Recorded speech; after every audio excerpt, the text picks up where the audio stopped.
तो अयोध्या में पहुंचे हैं प्रधानमंत्री नरेंद्र मोदी। बड़ा अपडेट आपको दे दें, राम मंदिर के शिखर पर ध्वजारोहण करेंगे। ध्वज में चमकता सूरज, कोविदारा का पेड़ और ओम अंकित है। तो अयोध्या प्रधानमंत्री नरेंद्र मोदी पहुंच चुके हैं। तैयारियां देखिए, साज सज्जा देखिए, किस तरह की तैयारियां हैं, किस तरह की साज सज्जा है और लोगों में भी खासा उत्साह।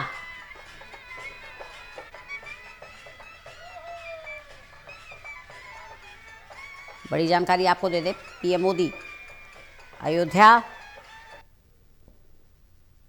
के दौरे पर और खास तैयारी की गई है। प्रदीप कुमार हमारे साथ, हमारे एसोसिएट एडिटर लगातार बने हुए हैं। प्रदीप, ध्वजारोहण आज राम जन्मभूमि पर अयोध्या मंदिर में होने जा रहा है और इसको लेकर खास तैयारियां भी हैं। पीएम मोदी पहुंच भी चुके हैं। क्या आगे कार्यक्रम रहने वाला है? देखिए, बिल्कुल रंजना, रामनगरी अयोध्या पूरी तरीके से सज धज कर तैयार है और जिस तरीके से भव्य उद्घाटन हुआ था, वो जो राम मंदिर का भव्य समारोह हुआ था, उसके बाद एक बड़ा कार्यक्रम आज आयोजित किया जा रहा है और आज एक बड़ा शुभ दिन है और इस शुभ दिन पर प्रधानमंत्री नरेंद्र मोदी, अन्य व्यक्ति विशेष यहाँ पर मौजूद हैं। प्रधानमंत्री नरेंद्र मोदी पहुंच चुके हैं और वो यहाँ पर जो ध्वज समारोह है, जो कि विशेष तौर पर तैयार किया गया है, यहाँ पर वो फहराने वाले हैं। इसमें जो श्री राम जन्मभूमि मंदिर के शिखर पर ये भगवा ध्वज फहराया जाएगा। ये बताया जा रहा है कि इसके अलावा प्रधानमंत्री यहाँ पर कई कार्यक्रमों में शिरकत करने वाले हैं। जो सप्त मंदिर तैयार हो चुके हैं वहां पर भी प्रधानमंत्री जाएंगे, जिसमें महर्षि वशिष्ठ, महर्षि विश्वामित्र, महर्षि जो अगस्त्य हैं और महर्षि वाल्मीकि, देवी अहिल्या, निषाद राज गुहा और माता सबरी के मंदिर यहाँ पर मौजूद हैं। इसके बाद प्रधानमंत्री शेषावतार मंदिर भी जाएंगे। तो प्रधानमंत्री का जो कार्यक्रम है आगे बढ़ेगा और इसके अलावा जो सबसे महत्वपूर्ण कार्यक्रम है, जो यहाँ पर जो करीब 12 बजे जानकारी दी जा रही है आधिकारिक तौर पर, ये बताया जा रहा है कि प्रधानमंत्री ये जो पवित्र श्री राम जन्मभूमि मंदिर का शिखर है उस पर भगवा ध्वज फहराने वाले हैं। धर्म पताका ध्वज जो है, जो विशेष तौर पर निर्माण हुआ है, सांस्कृतिक उत्सव और राष्ट्रीय एकता का एक नया अध्याय, इसकी शुरुआत की जाएगी और इस मौके पर एक जनसभा को भी उपस्थित लोगों को संबोधित करेंगे प्रधानमंत्री। तो ये कार्यक्रम जो है आज काफी महत्वपूर्ण है क्योंकि श्री राम और मां सीता के विवाह पंचमी का अभिजीत मुहूर्त है जो इससे मेल खाता है और इसलिए इस दिन का चुनाव किया गया है। मुहूर्त के साथ ही एक दिव्य मिलन का प्रतीक ये दिन खास तौर पर बताया जा रहा है और यहाँ ये जो दिन है 9वें सिख गुरु तेग बहादुर जी के शहीदी दिवस को भी दर्शाता है, जिन्होंने 17वीं सदी में अयोध्या में लगातार 48 घंटों तक ध्यान किया था, जिससे इस दिन का आध्यात्मिक महत्व और बढ़ जाता है। तो इस दिन पर खास तौर से जो जानकारी मिली है, 10 फीट ऊंचा और 20 फुट लंबा समकोण वाला तिकोना ध्वज और एक चमकते सूरज की तस्वीर है जो भगवान श्री राम की प्रतिभा और वीरता का प्रतीक है। इस पर कोविदारा पेड़ की तस्वीर के साथ ओम अंकित है। पवित्र भगवा ध्वज राम राज्य के आदर्शों को प्रतिबिंबित करेगा, गरिमा, एकता और सांस्कृतिक निरंतरता का संदेश देगा, ये बताया गया है। तो ये ध्वज पारंपरिक अगर देखें उत्तर भारतीय नगर स्थापत्य कला के अनुरूप बने शिखर पर लहराया जाएगा, जबकि मंदिर के चारों ओर बना जो 800 मीटर का परकोटा है दक्षिण भारतीय स्थापत्य कला परंपरा में डिजाइन किया गया है। विशेष तौर पर यह कार्यक्रम काफी महत्वपूर्ण है। अयोध्या में प्रधानमंत्री नरेंद्र मोदी मौजूद है, मुख्यमंत्री योगी आदित्यनाथ, उनके कैबिनेट के वरिष्ठ मंत्री, इसके अलावा अन्य व्यक्ति विशेष और विशेष तौर पर यह कार्यक्रम आगे बढ़ रहा है। इस बीच पूरे व्यापक चाक चौबंद बंदोबस्त किए गए हैं, सुरक्षा को लेकर व्यापक दिशा निर्देश दिए गए हैं। बिल्कुल, तो प्रधानमंत्री नरेंद्र मोदी अयोध्या पहुंचे हैं और तस्वीरें भी हम अपने दर्शकों को दिखा रहे हैं किस तरह से पीएम मोदी जब रोड पर निकले हैं तो किस तरह से पुष्प वर्षा हो रही है। प्रदीप हमारे साथ, हमारे वरिष्ठ सहयोगी, हमारे एसोसिएट एडिटर लगातार बने हुए हैं। प्रदीप, याद होगा जब राम मंदिर का उद्घाटन हुआ था, पूरे देश में दिवाली जैसा माहौल था कि प्रभु श्री राम आ गए हैं, अयोध्या में रामलला विराजमान हो गए हैं और एक बार फिर से वही तस्वीर देखने को मिल रही है। सड़कों पर पुष्प वर्षा हो रही है। एक बार फिर से देश को उसी रंग में, धार्मिक रंग में रंगने की पूरी तरह से यहाँ पर कोशिश की गई है और देशवासी कितने खुश हैं, कितने आनंदित हैं, तस्वीरें बयां कर रही हैं। देखिए बिल्कुल, और जनवरी 2024 का वो पल जिसका साक्षी टोटल न्यूज़ भी बना था, तो ये काफ़ी ख़ास पल थे और इस दौरान पूरे देश में जिस तरीके से पूरे उत्साह के साथ जो श्री राम जन्मभूमि मंदिर उसका जो उद्घाटन समारोह किया गया था, और उसके बाद आज का एक ख़ास दिन जब धर्म ध्वज पताका जो है वहाँ पर फहराई जाएगी, तो एक बड़ा उत्साह देखने को मिल रहा है पूरी रामनगरी अयोध्या में। और इस पल को यहाँ पर ख़ास बनाने के लिए राज्य सरकार की ओर से व्यापक तैयारियां की गई हैं, और जो रामपथ है पूरी तरीके से एक सजाया संवारा गया है, जहाँ पर प्रधानमंत्री का काफिला भी आपने देखा है। तो ये जरूर है कि ये एक खास पल है, और इसके जरिए जब हम मंदिर निर्माण की बात करते हैं, बीजेपी के राजनीतिक मिशन से जुड़ा एक बड़ा ये एजेंडा रहा है। हालांकि वो इसको नहीं मानते, वो कहते हैं कि ये धर्म की बात थी और सिर्फ यहाँ पर राम मंदिर बने इसका उन्होंने कोशिश की थी, शुरुआत की थी, और उसमें कामयाबी मिली। अलग अलग अनुशासन संगठन इस दौरान वीएचपी की बात हो वो जुड़े रहे हैं, अलग अलग दौर रही हैं, इसमें मामला अदालत तक पहुंचा और उसके बाद जो फैसला मंदिर के पक्ष में आया था, उसके बाद इसका निर्माण कराया गया और समय रहते रिकॉर्ड समय में इसका निर्माण पूरा किया गया।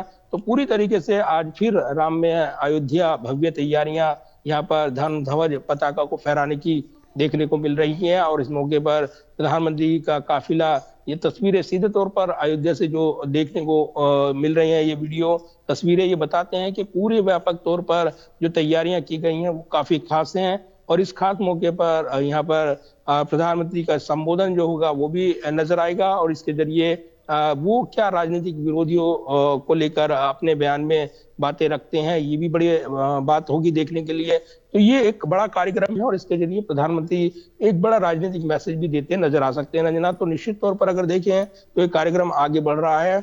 इस बीच ये जानकारी मिली है कि जो ध्वज तैयार किया गया है, गुजरात में अहमदाबाद के एक पैराशूट स्पेशलिस्ट ने इसको बनाया है, और इसका वजन 2 से 3 किलो के बीच है। ये 161 फीट ऊंचे मंदिर के शिखर और 42 फीट ऊंचे झंडे के पोल के हिसाब से बनाया गया है। तो प्रधानमंत्री 11:52 से और 12:35 के बीच जो शुभ मुहूर्त है उस बीच ध्वजारोहण करने वाले हैं। तो ये एक बड़ा मौका होगा, और इस मौके पर साधु संत वो भी यहाँ पर मौजूद हैं। स्वामी जो अनंताचार्य हैं उन्होंने भी बयान दिया है, और इसके अलावा जो श्री राम जन्मभूमि क्षेत्र के जो महासचिव हैं चंपत राय, उनका भी बयान आया है इसको लेकर। एक ऐतिहासिक समारोह और इस खास मौके पर यहाँ पर तमाम जो विशेष लोग हैं वो मौजूद हैं, और उत्साह के साथ जो रामनगरी अयोध्या में यहाँ पर जो आम लोग हैं वो भी इसमें बढ़ चढ़कर देखने को मिल रहे हैं। उत्साह के साथ वो भी जय श्री राम के नारे लगाते हुए नजर आ रहे हैं। तो इसके साथ ही ये भी जानकारी मिली है कि श्री राम जन्मभूमि मंदिर के ध्वजारोहण समारोह में गुरुकुल के छात्रों के वैदिक मंत्रों का जाप भी किया जाना है। इसके अलावा ये भी बताया जा रहा है कि जो ये कार्यक्रम है यहाँ पर विशेष तौर पर सुरक्षा को लेकर विशेष इंतजाम किए गए हैं। आपको याद होगा दिल्ली में जिस तरीके से जो बम धमाका देखने को मिला था, उसके बाद सभी जो संवेदनशील स्थल हैं और जो धार्मिक नगरी है उन पर विशेष सुरक्षा इंतजाम किए गए हैं।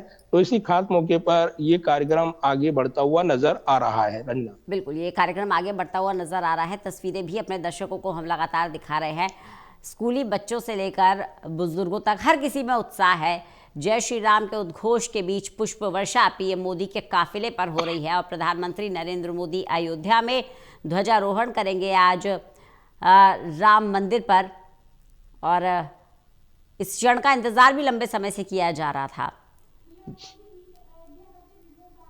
देखिए बिल्कुल, और करीब 4.5 घंटे के आसपास प्रधानमंत्री यहाँ पर मौजूद रहेंगे मुख्य अतिथि के तौर पर। उनकी मौजूदगी और धर्म ध्वज पताकों को फहराते हुए प्रधानमंत्री का एक कार्यक्रम, तो ये जो काफी शुभ मुहूर्त में ये कार्यक्रम रखा गया है, बताया गया है। और ये भी कहा गया है कि अनुष्ठान शुरू हो गए थे पहले से ही, चूंकि ये कार्यक्रम एक महत्वपूर्ण कार्यक्रम है, और इसलिए पूरे जो संत समाज हैं उनके राय मशवरे के सलाह के बाद ही इस कार्यक्रम को यहाँ पर आयोजित किया जा रहा है।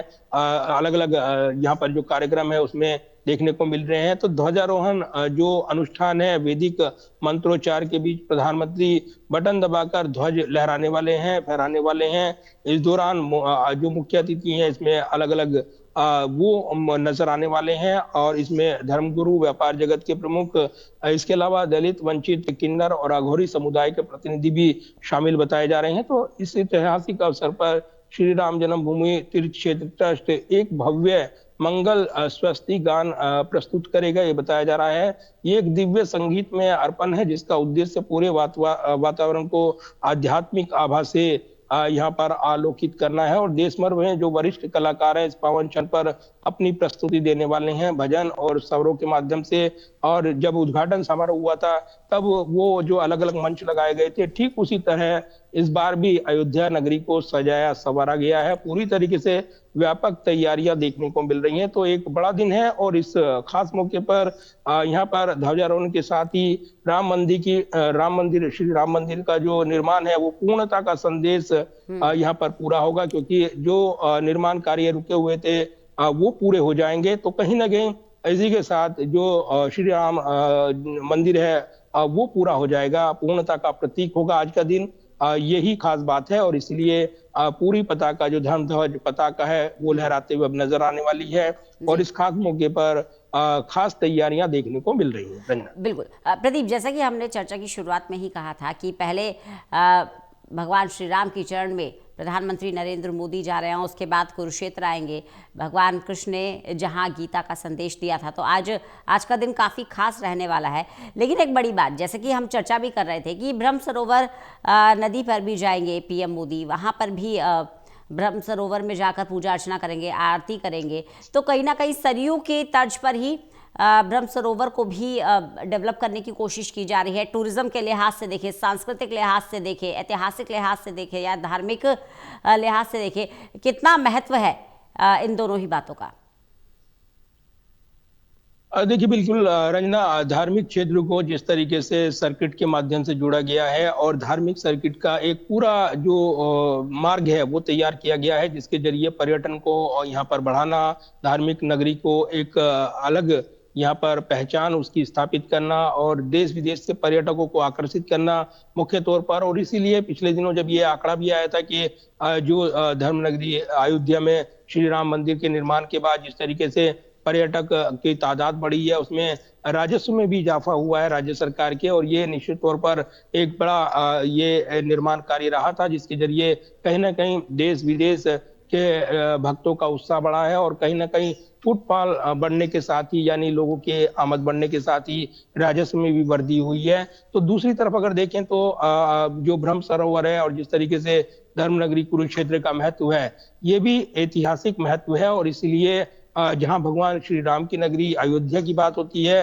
तो दूसरी तरफ श्री कृष्ण का जो प्रभाव क्षेत्र और जिस तरीके से कुरुक्षेत्र में उनका गीता का ज्ञान और जिस तरीके से गीता जयंती मनाई जाती है राज्य सरकार की ओर से, इसका जो अंतर्राष्ट्रीय महत्व किया गया है, उससे भी काफी प्रभाव पड़ा है। और वहां पर भी प्रदीप रोकना चाहेंगे आपको, प्रदीप रोकना चाहेंगे। एक बड़ा अपडेट मिल रहा है